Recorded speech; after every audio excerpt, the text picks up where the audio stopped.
Merci tout le monde. Thank you, everyone, and welcome. Thank you for taking the time to be here today. I'd like to welcome you to this news conference with the Canadian Ombudsperson for Responsible Enterprise, Sheri Meyerhoffer. The Office of the Core recognizes the important work that the media does and is pleased to receive all of you in this room, as well as those of you joining us today online via Zoom. This event is being broadcast in Canada and is being simulcast in English, French, and Spanish around the world online.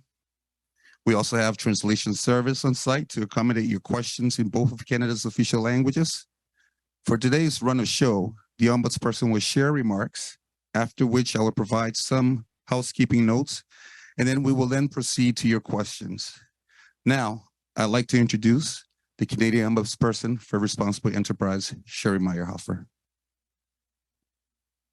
Thank you, Fred. Good afternoon, bienvenue, and thank you for joining me. I want to begin by acknowledging that we are gathered on the traditional, unceded territory of the Algonquin and Anishinaabe people, for which I give thanks. My name is Sheri Meyerhoffer, and I'm the Canadian Ombudsperson for Responsible Enterprise.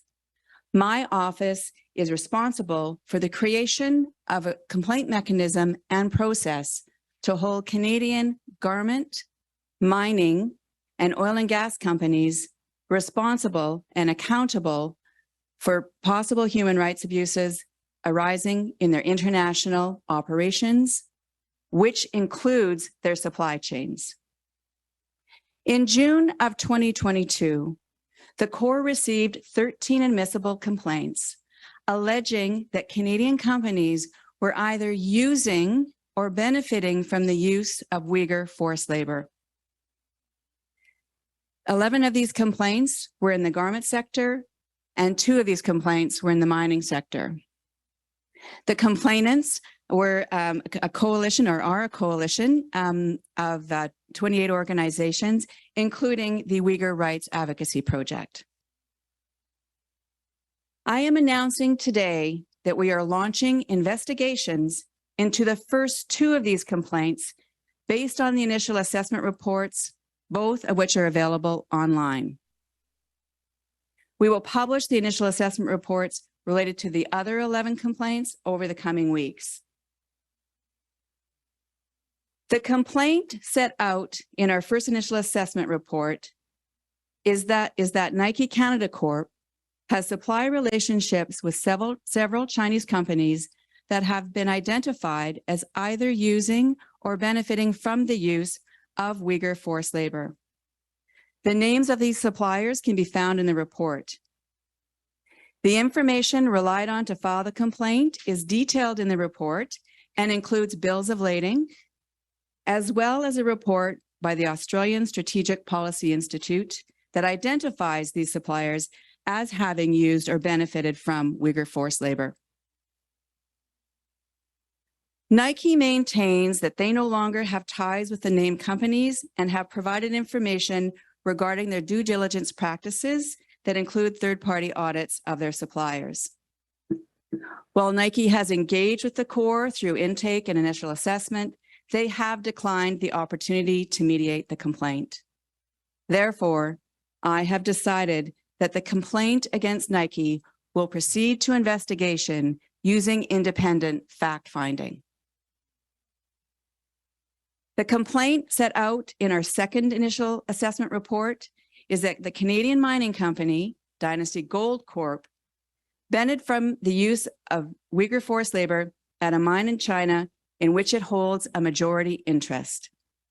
Dynasty Gold has not provided information denying the allegations. The information relied on by the complainants is detailed in the report and includes a statement from Dynasty's CEO, Ivy Chong, acknowledging that many ethnicities, including Uyghurs, were part of all of its ranks in the workforce at the Hatu mine.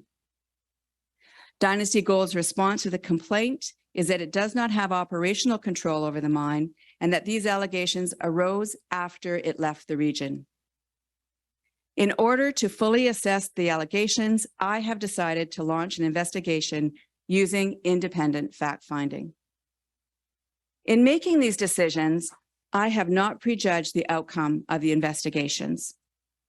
We will await the results and then publish final reports with my recommendations to the companies. We will also make recommendations to the Minister of International Trade if appropriate in the particular case. I have the authority to make recommendations to remedy harms resulting from human rights abuses and to prevent them from happening again. If I make recommendations, we will follow up on them and report whether or not they are implemented. Canadians have strong values when it comes to respecting human rights, and Canada's responsible business abroad strategy is clear. Canadian companies are expected to respect Canadian standards for human rights and environmental protection when they work outside of Canada. It is the Corps' mission to resolve complaints in a fair and unbiased manner in order to hold those impacted and to help those impacted and to strengthen the responsible business practices of the companies involved. Merci, thank you, and I am now ready for your questions. Thank you very much, Ms. Meyerhoffer.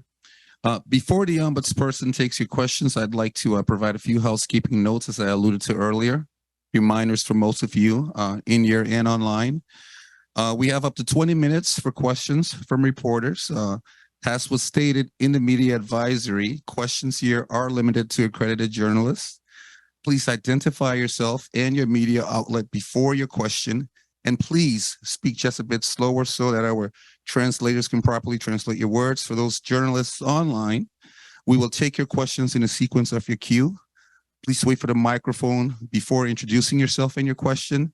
And please limit yourself to one question as a standard, followed by a supplementary. And if time permits, we'll come back to you again.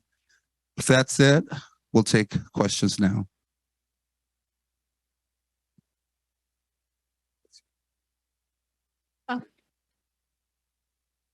Bonjour, je m'appelle Valérie Michaela. Hello, I'm Valérie Michaela Abe. I work with CBC Canada. So what is your real power? What is your ability to conduct an inquiry which will lead to a conclusion and that will make sure that those two companies, or whichever one is responsible, that this will lead to a change on their part? So what is your real scope of authority? Yes, this is a very important question. And I would say the greatest power that the Corps has is to shine a light on situations involving human rights that would not otherwise come to the attention of the Canadian public or the Canadian government. So that said, we have the ability, specifically, if a Canadian companies don't engage with the Corps, to launch an investigation. As you will see in the initial assessment reports that have been filed today or published today that you have access to, we can do an investigation without the participation of the company. That is not what we'd like to do. We'd rather have their participation. But if they don't participate, we also have the power to indicate that under my OIC, they're not acting in good faith, and to recommend to the Minister of International Development to withdraw existing trade services or deny future trade services, and also to deny EDC funding or other government funding. Justement, vous avez... Yeah, thank you. So you do business with companies which clearly don't want to collaborate or which collaborate partially. So what are the powers that you're missing in order to be able to better do your job? Yeah, merci. The Corps is very concerned that there's a number of companies that relate to these 13 complaints that have actually chosen not to engage with the Corps. So this is a real problem, and we are concerned about it. Having said that, we do not require the participation of the company in order to launch an investigation. This is proven out by the initial assessment reports that we have filed today. And we can do an independent fact-finding on our own, using various investigative methodologies, and we will be going to investigate it, and we will be making findings of fact, and we will be making recommendations, and we will be publishing those, and those will be public just as the initial assessment is, and we believe that shining a light on that to the Canadian public and to the Canadian government will impact the Canadian company in showing that their behavior, by bringing to attention their behavior. Thank you. I think we'll take one from online and then I'll come back to you. Thank you so much. Yes, so we have a question online from Stephen Chase. Please go ahead. Hi, can you hear me? Yes, we hear you, Stephen. I wanted to ask you what's happening with the other, I'm going to say 11 complaints. Thank you for that question, Steve. So we received these 13 complaints all at the same time, and we started the process at the same time on all 13. But as you can imagine, the companies have responded at different times and in different ways, or chosen not to respond. And so these will be rolling out over the coming weeks in the order in which we have been able to deal with them. Is there a follow-up, Stephen? Yes, the follow-up question is, what consequences will there be for companies if there's a negative finding? You talked about in your description of your powers, it talks about your ability to recommend the government withdraw trade support and so on. But can you just discuss the other possibilities? I mean, could the CBSA eventually block products from a company if there's a negative finding?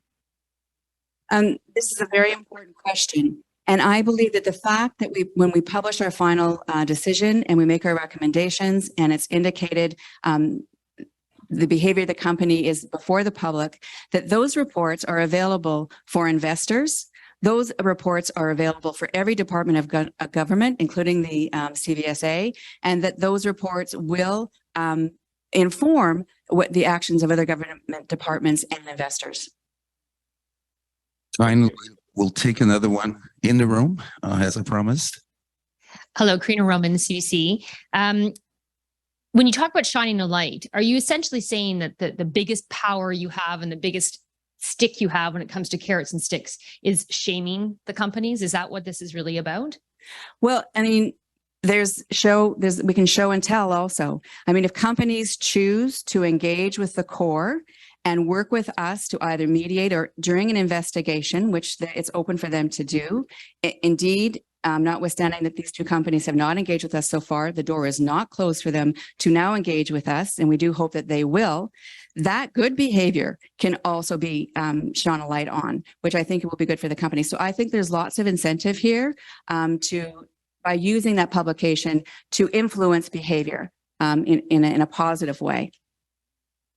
And do you think then, when your office was originally conceived, there was talk about investigative powers in terms of summons and that kind of thing, in terms of actually investigations that you could compel companies to talk to you.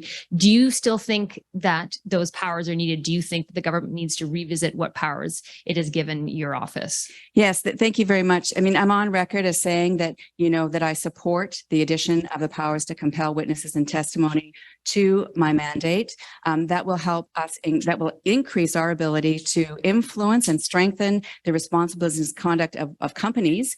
And it will also increase our capacity to provide access to remedies for those impacted. And if I may, we'll take one off online. Sandra? Yeah. Yes, so we have a question from Palak. Palak, please go ahead. Hi, thanks for taking our questions. Can you hear me okay? Yes. Hi. So it's kind of my question is similar to one of my earlier colleagues. When your office was established, one of the common questions was about how much of an impact or teeth it could have and how quickly it would essentially move to address some of these alleged human rights abuses. I take your point that companies aren't compelled to take part in these investigations. Is it fair to say then that your recommendations only focus on the government's dealing with companies and not the companies themselves? And then how do you address that gap if there is a gap? I mean, I'm not sure if there's a promise from the federal government that they will follow through on your recommendations either. And Palak, before the Ombud answers, can you kindly identify your media outlet? Sure, it's Parliament Today. Thank you. Great, thanks. I mean, I just want to go back and clarify that my mandate, I'm focused on the corporate behavior. I'm focused on companies. And so anything, I make many recommendations to the government on the exercise of my my mandate. And this is one that I've put out before. I agree with other people who are bringing this before the government. But I want to reiterate that we still do have a number of powers and a number of tools to hold companies accountable. Thank you. We'll take one from the gentleman right here. Hi there, Dylan Robertson of the Canadian Press. Thanks for having this press conference today. My question just sort of builds on the CBC question here about the mandate. We know that you'd asked Cabinet for those powers. I'm wondering if you got any kind of a response, what that response was, or if it was just radio silence. And also, you know, if the announcement today sort of undercuts that argument that you actually need those powers.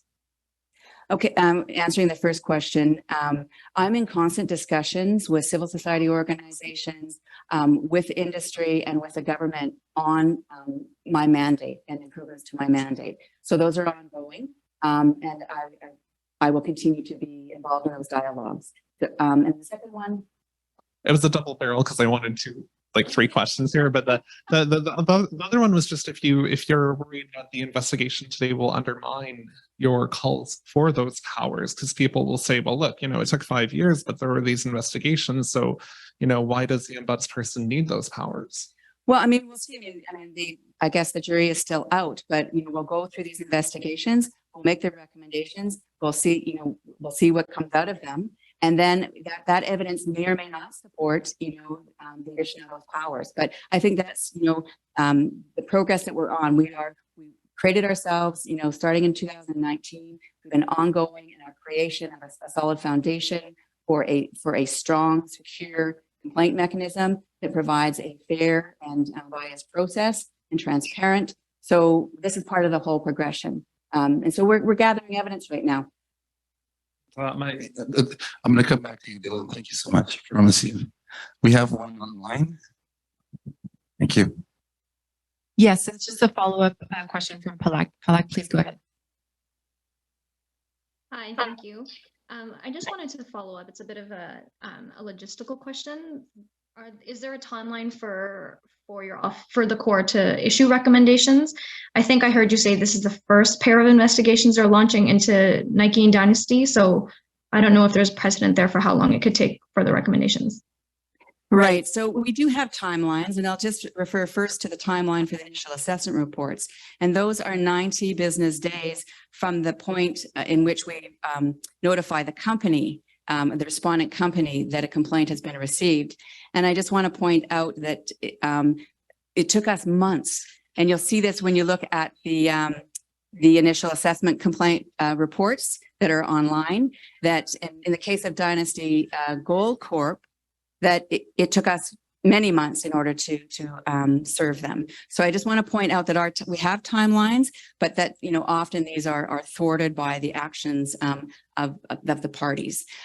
We also were asked by a number of complainants who did engage with us for reasonable extensions of our timelines in order to allow them to respond. And we, for the most part, allow those extensions. So again, that sort of extended out our time. So yes, we do have timelines, but you know, they're flexible. And in terms of when we would come to a final decision, again, we'll be conducting our investigation, and it all depends on how complex each of these files are and what we need to look into before we can make a determination. Thank you, Dylan. I'm back here again, as I promised. Thank you so much. I wanted to ask a bit about South America. We're at a press conference that has Spanish translation here. There was that Globe and Mail report about pretty troubling stuff in Peru. Not going to ask about that specific report, but we didn't hear from your office there. And I guess I'm just wondering why, you know, you testified that the probes involve Bangladesh, they involve China, but we know that Canadian corporations in South America have been accused of all kinds of stuff going back decades. Is the barrier that people aren't filing the complaints? Is the barrier that the structure of the office with the powers to compel just don't match up with the need? Like why is there nothing happening right now that we hear about with South America? Yeah, I mean, I'm not going to speculate, but I can tell you that in addition to the 13 complaints before me with respect to Uyghur forced labor, we have 2 others. And one of those others is right to assembly that is in Honduras in the garment industry. So there are some in South America. We do expect to receive more in South America. So we're not ignoring it. We're taking these complaints as they come in, and we are applying our rigorous process to that. We have one online. Sandra? Yes, we have a question from Naimul Karim. Please go ahead. Emily, go ahead, please.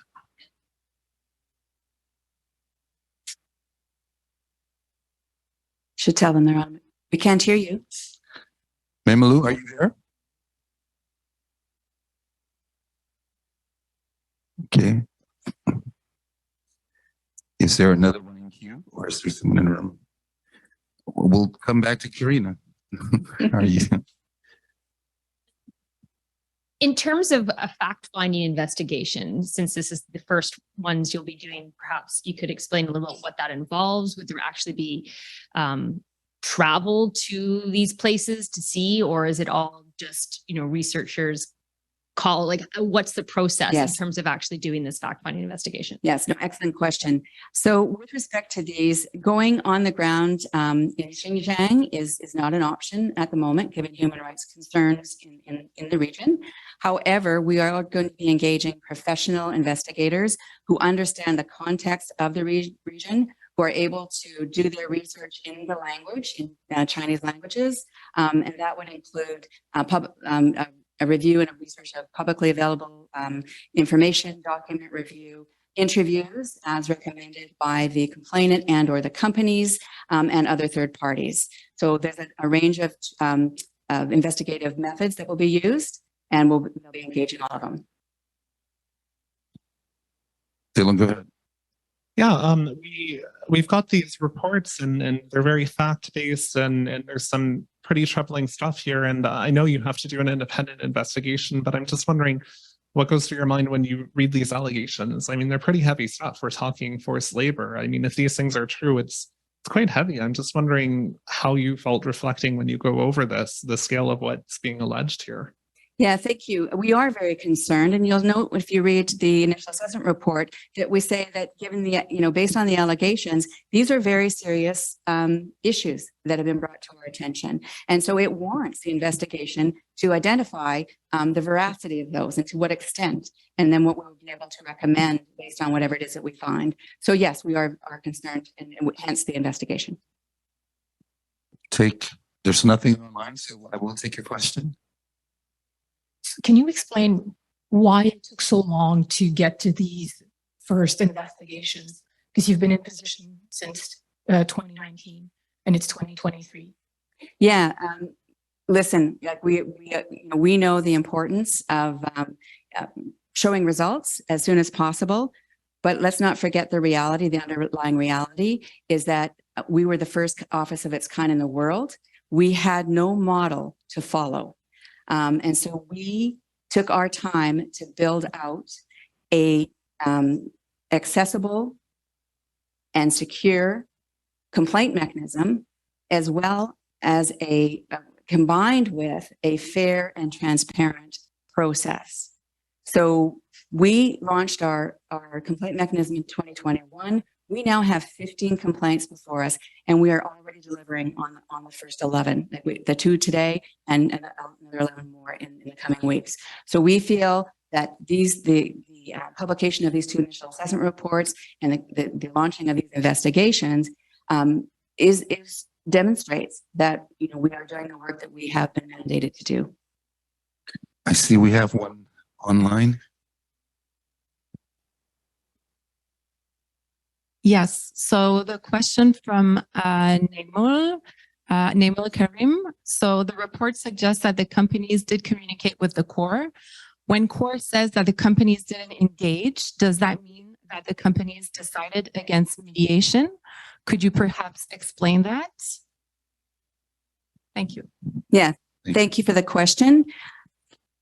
There's different fact situations with respect to Nike and with respect to Dynasty Gold, and I encourage you to read the reports because all of the details are in there. So some of companies have engaged with us, but in a limited way. With respect to Nike, they did not enter into an initial assessment. They did indicate at the time that we said we were going to be publishing this initial assessment report that they would like now to have an initial assessment. And at which point we said, well, we've got a timeline we're going to publish. But as I said earlier, the door is never closed if they would like to come back and do a mediation. But given to the date of the end of the initial assessment, they hadn't accepted mediation. And with respect to Dynasty Gold, of course, they have not engaged barely at all, except for at the last minute to give a brief statement. And the last question was from the Financial Post. I think we have time for one, maybe two more. Any in the room? Then I think we'll come back online. Yes, we have another question from Palak. Please go ahead. Hi, thanks for letting me squeeze one in. Ms. Meyerhoffer, you mentioned that talks are ongoing to boost your mandate. Can you specify a little bit, are there commitments from the government to bring forth changes to boost your mandate eventually, or are those simply just talks right now? Yeah, I mean, that's a political decision, and I'm going to leave it to the parliamentarians and the cabinet to make that decision. What I can tell you is that as the core is that I am doing my work and I'll be providing evidence of what does and doesn't work with respect to my mandate. And I continue to advocate and to believe that the addition or expansion of my powers would strengthen our ability and our capacities.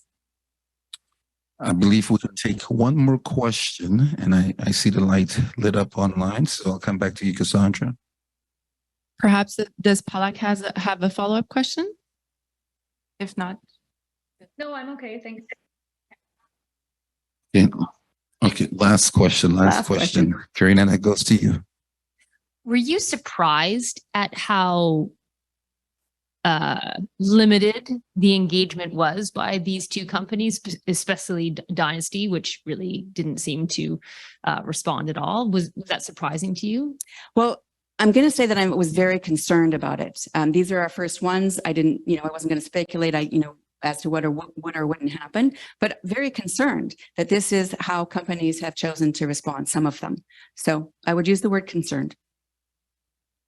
So I think we're going to wrap it up. I just want to, on behalf of, thank you, Ombud Sheri Meyerhoffer. And on behalf of the Ombud and the team at CORE, I'd like to thank each and every one of you very much. As we alluded earlier, the office appreciates the good work the media does. Please scan the QR codes distributed around the room for access to our media kit. And again, we thank you very much for coming. Thank you very much, everyone.